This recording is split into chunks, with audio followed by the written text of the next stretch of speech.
नमो भगवते तस्मै कृष्णायादवत्कर्मणे रूपनामविभेदेन जगत्कीर्ति यो यतः सच्चिदानन्दरूपाय विश्वोत्पत्त्यादिहेतवे तापत्रयविनाशाय श्रीकृष्णाय वयं नमः।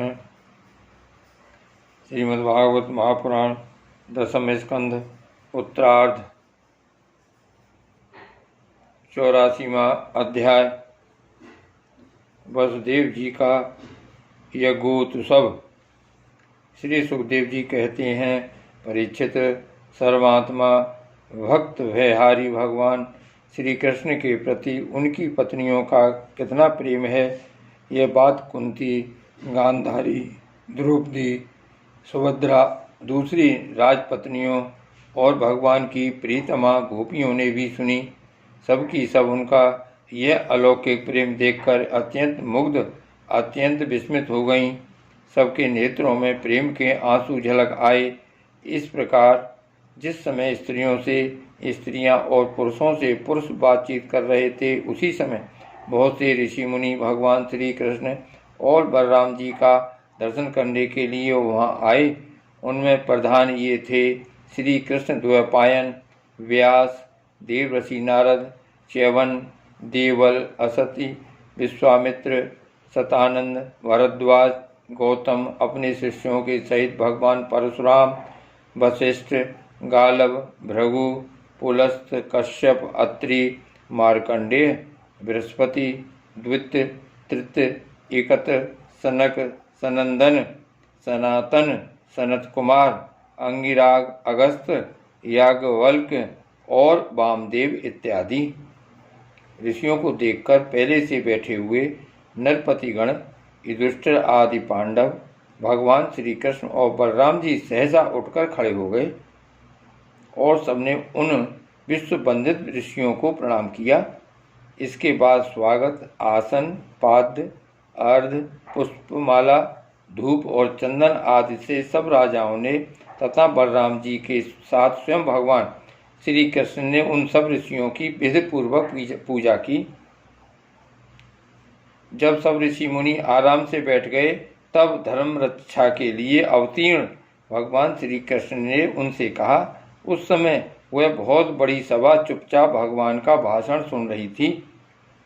भगवान श्री कृष्ण ने कहा, धन्य है, हम लोगों का जीवन सफल हो गया। आज जन्म लेने का हमें पूरा पूरा फल मिल गया, क्योंकि जिन योगेश्वरों का दर्शन बड़े बड़े देवताओं के लिए भी अत्यंत दुर्लभ है, उन्हीं का दर्शन हमें प्राप्त हुआ है।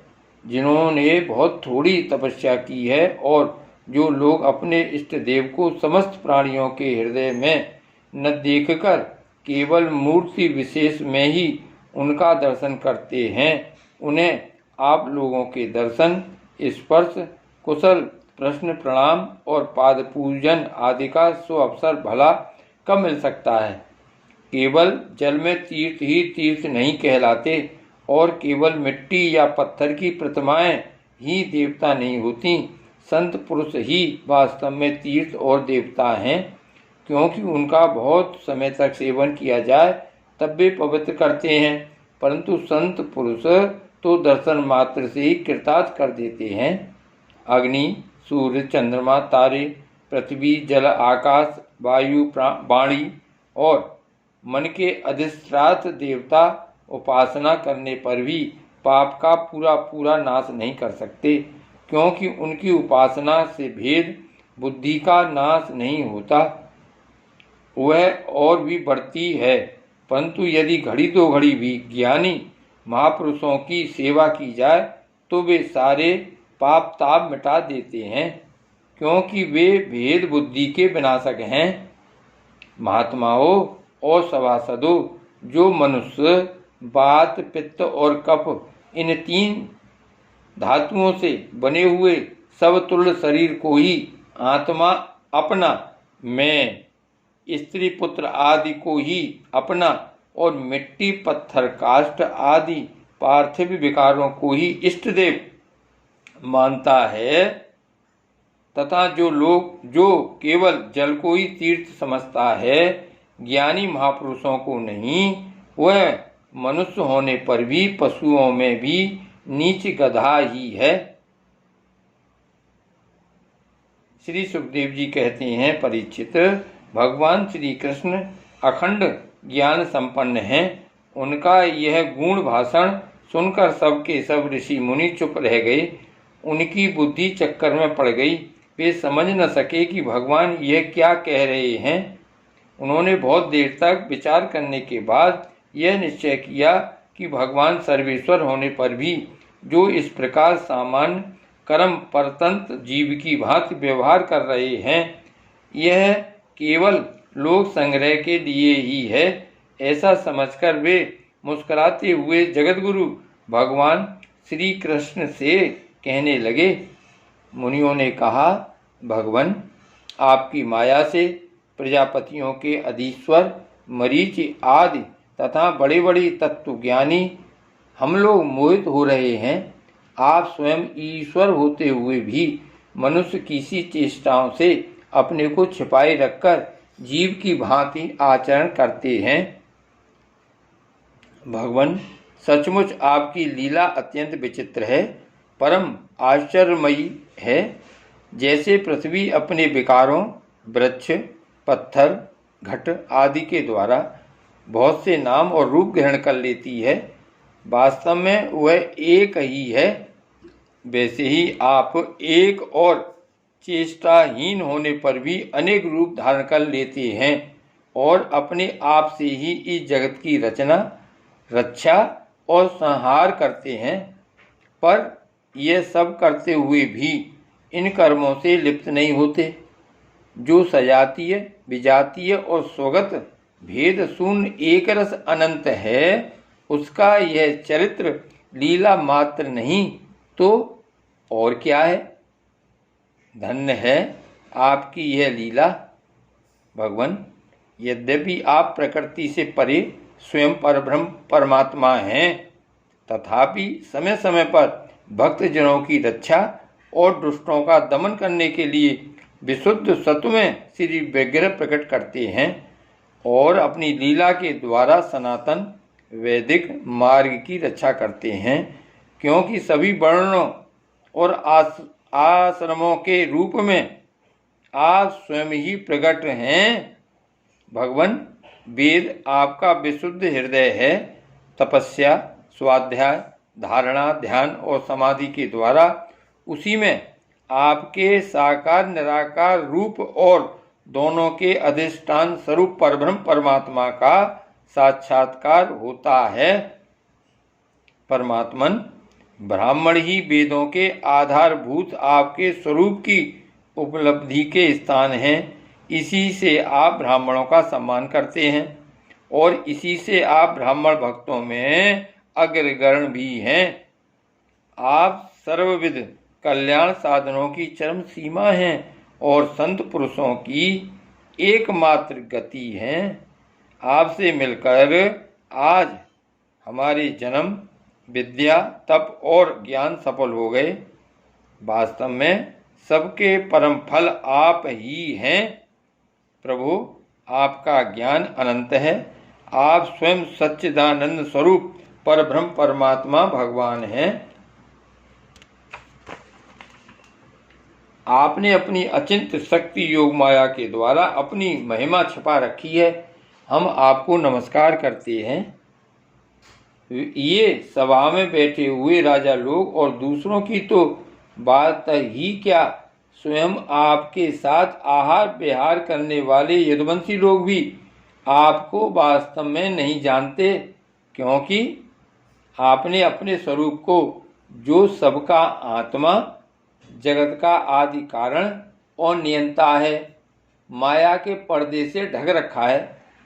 जब मनुष्य स्वप्न देखने लगता है, उस समय स्वप्न के मिथ्या पदार्थों को ही सत्य समझ लेता है और नाम मात्र की इंद्रियों से प्रतीत होने वाले अपने स्वप्न शरीर को ही वास्तविक शरीर मान लेता है। स्वप्न शरीर को ही वास्तविक शरीर मान बैठता है। उसे उतनी देर के लिए इस बात का बिल्कुल ही पता नहीं रहता कि स्वप्न शरीर के अतिरिक्त एक जागृत अवस्था का शरीर भी है। ठीक इसी प्रकार जागृत अवस्था में भी इंद्रियों की प्रवृत्ति रूप माया से चित्त मोहित होकर नाम मात्र के विषयों में भटकने लगता है। उस समय भी चित्त के चक्कर से विवेक शक्ति ढक जाती है और जीव यह नहीं जान पाता कि आप इस जागृत संसार से परे हैं। प्रभु, बड़े बड़े ऋषि मुनि अत्यंत परिपक्व योग साधना के द्वारा आपके उन चरण कमलों को हृदय में धारण करते हैं जो समस्त पाप राशि को नष्ट करने वाले गंगा जल के भी आश्रय स्थान हैं। यह बड़े सौभाग्य की बात है कि आज हमें उन्हीं का दर्शन हुआ है। प्रभु, हम आपके भक्त हैं, आप हम पर अनुग्रह कीजिए, क्योंकि आपके परम पद की प्राप्ति उन्हीं लोगों को होती है जिनका लिंग शरीर रूप जीव कोष आपकी उत्कृष्ट भक्ति के द्वारा नष्ट हो जाता है। श्री सुखदेव जी कहते हैं, राजर्षि भगवान की इस प्रकार स्तुति करके और उनसे राजा धृतराष्ट्र से तथा धर्मराज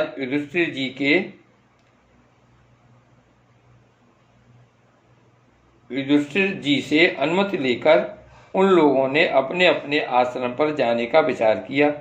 परम यशस्वी वसुदेव जी उनका जाने का विचार देकर उनके पास आए और उन्हें प्रणाम किया और उनके चरण पकड़कर बड़ी नम्रता से निवेदन करने लगे। वसुदेव जी ने कहा, ऋषियों, आप लोग सर्वदेव स्वरूप हैं। मैं आप लोगों को नमस्कार करता हूँ। आप लोग कृपा करके मेरी एक प्रार्थना सुन लीजिए।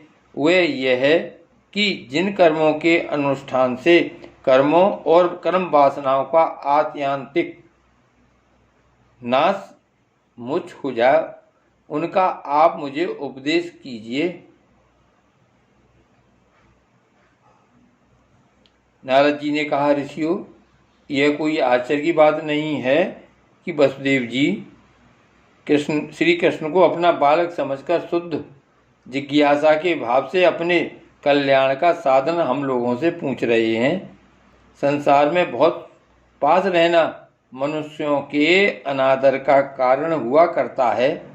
देखते हैं, गंगा तट पर रहने वाला पुरुष गंगा जल छोड़कर अपनी शुद्धि के लिए दूसरे तीर्थ में जाता है।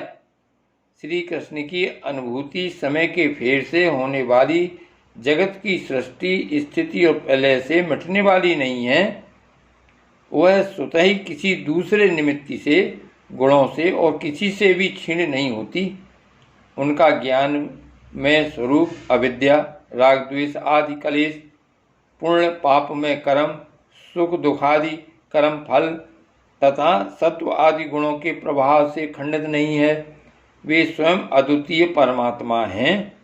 जब वे अपने को अपनी ही शक्तियों, प्राण आदि से ढक लेते हैं, तब मूर्ख लोग ऐसा समझते हैं कि वे ढक गए, जैसे बादल कोहरा या ग्रहण के द्वारा अपने नेत्रों के ढक जाने पर सूर्य को ढका हुआ मान लेते हैं। परीक्षित, इसके बाद ऋषियों ने भगवान श्री कृष्ण, बलराम जी और अन्य राजाओं के सामने ही वसुदेव जी को संबोधित करके कहा, कर्मों के द्वारा कर्म वासनाओं और कर्म फलों का आत्यंतिक नाश करने का सबसे अच्छा उपाय यह है कि यज्ञ आदि के द्वारा समस्त यज्ञों के अधिपति भगवान विष्णु की श्रद्धापूर्वक आराधना करें। त्रिकालदर्शी ज्ञानियों ने शास्त्र दृष्टि से यही चित्त की शांति का उपाय, सुगम मोक्ष साधन और चित्त में आनंद का उल्लास करने वाला धर्म बतलाया है। अपने न्यायार्जित धन से श्रद्धापूर्वक पुरुषोत्तम भगवान की आराधना करना ही द्विजाति ब्राह्मण, क्षत्रिय और वैश्य गृहस्थ के लिए परम कल्याण का मार्ग है। वसुदेव जी, विचारवान पुरुष को चाहिए कि यज्ञ, दान आदि के द्वारा धन की इच्छा को, गृहस्थोचित भोगों द्वारा स्त्री पुत्र की इच्छा को, और कालक्रम से स्वर्गादि भोग भी नष्ट हो जाते हैं, इस विचार से लोकेषणा को त्याग दे। इस प्रकार धीर पुरुष घर में रहते हुए ही तीनों प्रकार की ऐषणाओं, इच्छाओं का परित्याग करके तपोवन का रास्ता लिया करते थे। समर्थ वसुदेव जी ब्राह्मण, क्षत्रिय और वैश्य, ये तीनों देवता, ऋषि और पितरों का ऋण लेकर ही पैदा होते हैं। इनके ऋणों से छुटकारा मिलता है यज्ञ, अध्ययन और संतानोत्पत्ति से। इनसे उर्ण हुए बिना ही जो संसार का त्याग करता है उसका पतन हो जाता है। परम बुद्धिमान वसुदेव जी, आप अब तक ऋषि और पितरों के ऋण से तो मुक्त हो चुके हैं। अब यज्ञों के द्वारा देवताओं का ऋण चुका दीजिए और इस प्रकार सबसे पूर्ण होकर गृह त्याग कीजिए, भगवान की शरण हो जाइए। वसुदेव जी, आपने अवश्य ही परम भक्ति से जगदीश्वर भगवान की आराधना की है, तभी तो वे आप दोनों के पुत्र हुए हैं। श्री सुखदेव जी कहते हैं, परीक्षित, परम मनस्वी वसुदेव जी ने ऋषियों की यह बात सुनकर उनके चरणों में सिर रखकर प्रणाम किया, उन्हें प्रसन्न किया और यज्ञ के लिए ऋतजुओं के रूप में उनका वर्ण कर लिया। राजन, जब इस प्रकार वसुदेव जी ने धर्मपूर्वक ऋषियों को वर्ण कर लिया, तब उन्होंने पूर्ण क्षेत्र कुरुक्षेत्र में परम धार्मिक वसुदेव जी के द्वारा उत्तमोत्तम सामग्री से युक्त यज्ञ करवाए। परीक्षित, जब वसुदेव जी ने यज्ञ की दीक्षा ले ली, तब यदुवंशियों ने स्नान करके सुंदर वस्त्र और कमलों की मालाएं धारण कर ली। राजा लोग वस्त्राभूषणों से खूब सुसज्जित हो गए। वसुदेव जी की पत्नियों ने सुंदर वस्त्र, अंगराग और सोने के हारों से अपने को सजा लिया और फिर वे सब बड़े आनंद से अपने अपने हाथों में मांगलिक सामग्री लेकर यज्ञशाला में आईं। उस समय मृदंग, पखावज, शंख, ढोल और नगारे आदि बाजे बजने लगे। नट और नर्तियां नाचने लगी। सूत और मागध स्तुति गान करने लगे। गंधर्वों के साथ सुरीले गले वाली गंधर्व पत्नियां गान करने लगीं। वसुदेव जी ने पहले नेत्रों में अंजन और शरीर में मक्खन लगा लिया, फिर उनकी देव की आदि 18 पत्नियों के साथ उन्हें ऋतुजों ने महाभिषेक की विधि से वैसे ही अभिषेक कराया, जिस प्रकार प्राचीन काल में नक्षत्रों के साथ चंद्रमा का अभिषेक हुआ था। उस समय यज्ञ में दीक्षित होने के कारण वसुदेव जी तो मृग चर्म धारण किए हुए थे, परंतु उनकी पत्नियां सुंदर सुंदर साड़ी, कंगन, हार, पायजेब और कर्णफूल आदि आभूषणों से खूब सजी हुई थीं। वे अपनी पत्नियों के साथ भलीभांति शोभायमान हुए। महाराज, वसुदेव जी के ऋतिव्य और सरस रतन जड़ित आभूषण तथा रेशमी वस्त्र धारण करके वैसे ही सुशोभित हुए जैसे पहले इंद्र के यज्ञ में हुए थे। उस समय भगवान श्री कृष्ण और बलराम जी अपने अपने भाई बंधु और स्त्री पुत्रों के साथ इस प्रकार शोभायमान हुए जैसे अपनी शक्तियों के साथ समस्त जीवों के ईश्वर स्वयं भगवान समस्त जीवों के अभिमानी श्री संकर्षण तथा अपने विशुद्ध नारायण स्वरूप में शोभायमान होते हैं। वसुदेव जी प्रत्येक यज्ञ में ज्योतिष्टोम, दर्श, पूर्णमास आदि प्राकृत यज्ञों, सौरस्त्रादि वैकृत यज्ञों और अग्निहोत्र आदि अन्य यज्ञों के द्वारा द्रव्य, क्रिया और उनके ज्ञान के मंत्रों के स्वामी विष्णु भगवान की आराधना की। इसके बाद उन्होंने उचित समय पर ऋतव्यों को वस्त्रालंकारों से सुसज्जित किया और शास्त्र के अनुसार बहुत सी दक्षिणा तथा प्रचुर धन के साथ अलंकृत गौएं, पृथ्वी और सुंदरी कन्याएं दी। इसके बाद महर्षियों ने पत्नी संयाज नामक याज्ञ और अवभृत स्नान अर्थात यज्ञांत स्नान संबंधी अवशेष कर्म कराकर वसुदेव जी को आगे करके परशुराम जी के बनाए हृदय में स्नान किया। स्नान करने के बाद वसुदेव जी और उनकी पत्नियों ने बंदी जनों को अपने सारे वस्त्राभूषण दे दिए तथा स्वयं नए वस्त्राभूषण से सुसज्जित होकर उन्होंने ब्राह्मणों से लेकर कुत्तों तक को भोजन कराया। तदंतर अपने भाई बंधुओं, उनके स्त्री पुत्रों तथा विदर्भ, कौशल, कुरु, काशी, केकय और संजय आदि देशों के राजाओं, सदस्यों, ऋतुजों, देवताओं, मनुष्यों, भूतों, पितरों और चारणों को विदाई के रूप में बहुत सी भेंट देकर सम्मानित किया। वे लोग लक्ष्मीपति भगवान श्री कृष्ण की अनुमति लेकर यज्ञ की प्रशंसा करते हुए अपने अपने घर चले गए। परीक्षित, उस समय राजा धृतराष्ट्र, विदुर, युधिष्ठिर, भीम, अर्जुन, भीष्म पितामह, द्रोणाचार्य, कुंती, नकुल, सहदेव, नारद, भगवान व्यासदेव तथा दूसरे स्वजन संबंधी और बांधव अपने हितैषी बंधु यादवों को छोड़कर जाने में अत्यंत विरह व्यथा का अनुभव करने लगे। उन्होंने अत्यंत स्नेहार्द चित्त से यदुवंशियों का आलिंगन किया और बड़ी कठिनाई से किसी प्रकार अपने आप को अपने देश को चले गए। दूसरे लोग भी इनके साथ ही वहां से रवाना हो गए। परीक्षित, भगवान श्री कृष्ण, बलराम जी तथा उग्रसेन आदि ने नंद बाबा एवं अन्य सब गोपों की बहुत बड़ी बड़ी सामग्रियों से अर्चा पूजा की, उनका सत्कार किया और वे प्रेम परवश होकर बहुत दिनों तक वहीं रहे। वसुदेव जी अनायास ही अपने बहुत बड़े मनोरथ का महासागर पार कर गए थे। उनके आनंद की सीमा न थी। सभी आत्मीय स्वजन उनके साथ थे। उन्होंने नंद बाबा का हाथ पकड़कर कहा, वसुदेव जी ने कहा, भाई जी, भगवान ने मनुष्यों के लिए एक बहुत बड़ा बंधन बना दिया है। उस बंधन का नाम है स्नेह, प्रेम पास। मैं तो ऐसा समझता हूँ कि बड़े बड़े सूरवीर और योगी यति भी उसे तोड़ने में असमर्थ हैं। आपने हम अकृतज्ञों के प्रति अनुपम मित्रता का व्यवहार किया है। क्यों न हो, आप सरीखे संत शिरोमणियों का तो ऐसा स्वभाव ही होता है।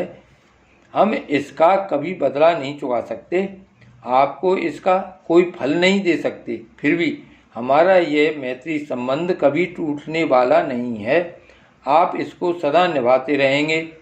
भाई जी, पहले तो बंदी गृह में बंद होने के कारण हम आपका कुछ भी प्रिय और हित न कर सके।